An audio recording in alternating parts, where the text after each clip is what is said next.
Salam, kita bersyukur kepada Tuhan atas anugerah kehidupan hari ini. Jumpa lagi dalam Suara Kebenaran, Gemit Klasis Kota Kupang Timur. Taburan firman untuk hari ini terambil dari surat Ibrani, pasal 11, ayat 23 hingga ayat 27. Di bawah perikop saksi-saksi iman. Karena iman, maka Musa setelah ia lahir disembunyikan selama 3 bulan oleh orang tuanya. Karena mereka melihat bahwa anak itu elok rupanya dan mereka tidak takut akan perintah raja. Karena iman, maka Musa setelah dewasa menolak disebut anak putri Firaun, karena ia lebih suka menderita sengsara dengan umat Allah daripada untuk sementara menikmati kesenangan dari dosa. Ia menganggap penghinaan karena Kristus sebagai kekayaan yang lebih besar daripada semua harta Mesir, sebab pandangannya ia arahkan kepada upah. Karena iman, maka ia telah meninggalkan Mesir dengan tidak takut akan murka raja. Ia bertahan sama seperti ia melihat apa yang tidak kelihatan. Demikian firman Tuhan. Tema untuk renungan saat ini adalah di saat harus memilih. Saudara-saudariku yang terkasih di dalam Tuhan Yesus, setiap hari saat hidup ini, kita selalu dihadapkan pada banyak hal, dan itu membuat kita untuk memilih dan mengambil keputusan. Entah itu keputusan-keputusan kecil yang tampaknya sepele, bahkan sampai pada keputusan-keputusan besar yang sifatnya sangat penting, yang berdampak besar dalam kehidupan di kemudian hari. Itu berarti bahwa hidup ini adalah sebuah pilihan.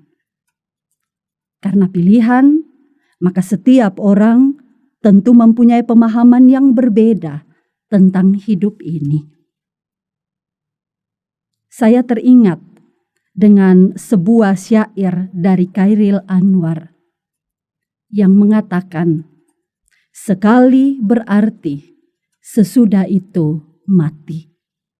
Artinya bahwa hidup ini hanya satu kali saja. Setelah itu pasti mati.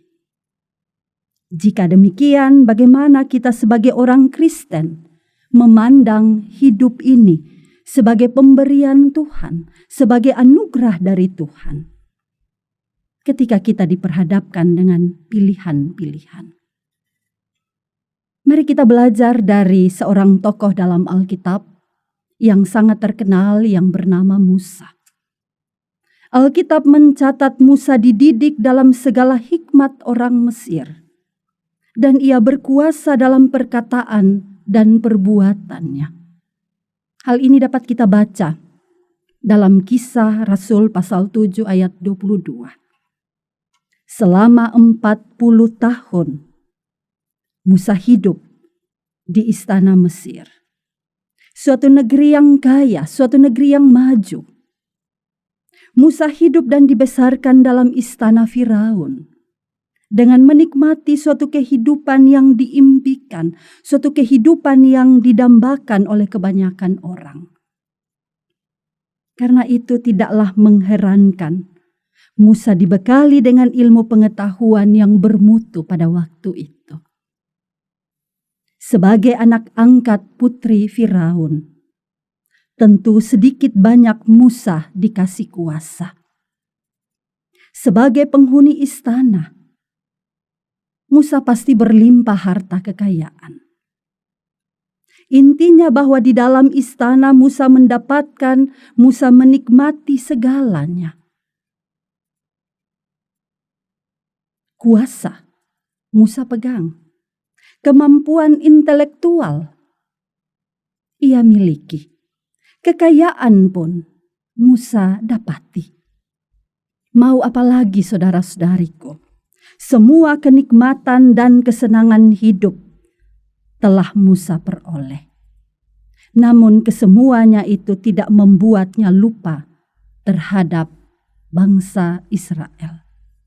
Di balik semua kenikmatan, di balik semua kesenangan hidup, batin Musa merasa tidak tentram karena segala sesuatu yang terjadi dan berlangsung di dalam istana, khususnya ritual peribadatan, sangatlah bertentangan dengan nuraninya. Usia 40 tahun menjadi titik balik dalam hidup Musa, di mana ia harus membuat sebuah keputusan yang sangat penting. Keputusan untuk harus memilih tahta, harta, kekuasaan, kesenangan, atau imannya. Di saat harus memilih untuk menolak sebagai anak angkat putri Firaun. Di saat harus memilih untuk menolak semua kesenangan-kesenangan hidup. Di saat itulah ia menunjukkan pribadi yang sangat luar biasa. Bagi Musa, ia selalu menomorsatukan yang benar dari segala yang baik. Ia senantiasa mendahulukan yang utama dari yang penting. Ia selalu mengutamakan yang kekal dari yang sementara. Bagi Musa kekuasaan, jabatan, kekayaan, semuanya itu penting. Tetapi bukan yang utama. Karena semuanya hanya sementara. Di saat harus memilih, pasti ada yang dikorbankan. Di saat harus memilih, pasti ada yang tersakiti. Di saat harus memilih, pasti ada yang terbuang. Tapi karena imannya kepada Allah, menyanggupkan Musa untuk melakukannya. Saudara-saudariku yang terkasih di dalam Tuhan, tokoh Musa ini bisa menjadi contoh yang baik bagi kita dalam hidup di zaman ini, yang terkadang membuat nilai iman kita semakin berkurang kadarnya. Juga kita dapat belajar menentukan sikap untuk memilih yang terbaik dan tepat dalam hidup yang penuh dengan berbagai persoalan, serta pilihan-pilihan yang pada akhirnya menuntut kita untuk dapat mengambil suatu keputusan. Terkadang kita lebih memilih untuk yang bersifat kesenangan. Apalagi jika diperhadapkan pada harta, jika diperhadapkan pada jabatan kekuasaan dan kenikmatan hidup lainnya. Jarang sekali kita memikirkan konsekuensi iman yang akan terjadi. Untuk apa pikir iman lagi? Kalau segala sesuatu yang kita inginkan sudah ada di depan mata. Tapi mari kita belajar dari Musa. Bahwa emas permata, bahwa kekayaan, bahwa jabatan, bahwa kuasa, bahwa karir dan sebagainya. Bukannya tidak penting. Semuanya dibutuhkan untuk keberlangsungan hidup ini. Hanya saja kita perlu mewaspadai agar di saat harus memilih, yang baik jangan menggeser yang benar. Yang penting jangan menggeser yang utama. Yang sementara jangan menggeser yang kekal. Artinya ada banyak hal yang penting yang harus lebih diutamakan. Tuhan mau mengingatkan kita agar melihat segala sesuatu, agar memilih segala sesuatu dan memutuskan segala sesuatu. Tidak hanya dengan akal saja, melainkan juga dengan iman. Jangan tawar hati, jangan berkurang iman di saat harus memilih yang sulit sekalipun. Karena itu, maknailah hidup ini dengan senantiasa beriman kepada Tuhan. Tetaplah tunjukkan perbuatan-perbuatan baik sebagai bukti iman kita kepada Tuhan. Mintalah senantiasa hikmat dari Tuhan, agar di saat harus memilih, kita dapat menomorsatukan yang terbaik dari segala yang baik, yang utama dari segala yang penting, dan yang kekal dari segala yang sementara. Tuhan memberkati firman hari ini. Amin. Saudara-saudariku yang terkasih, mari kita sejenak ada di hadirat Tuhan di dalam doa. Mari kita berdoa.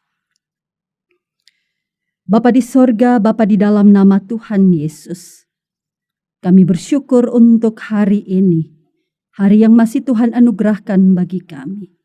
Ajarlah kepada kami untuk mensyukuri akan setiap peristiwa yang terjadi hari ini. Kami telah belajar dari kebenaran firman-Mu Tuhan. Tolonglah kami dengan kuasa Roh Kudus-Mu, agar di saat harus memilih kami dapat menomorsatukan segala yang benar, segala yang utama dan yang kekal dalam hidup kami. Berilah kami hikmat surgawi-Mu Tuhan, untuk terus dapat merawat iman kami. Berilah kami kekuatan Tuhan, agar ketika kami diperhadapkan dengan berbagai-bagai pergumulan hidup, kami tidak meninggalkan Engkau ya Tuhan. Akhirnya, hidup dan kehidupan kami hari ini, kami serahkan di dalam nama Allah Bapa, Allah Anak, dan Allah Roh Kudus. Amin.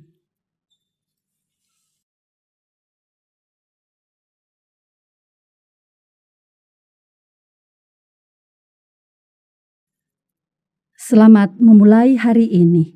Tetaplah beriman kepada Tuhan. Tuhan Yesus memberkati. Shalom.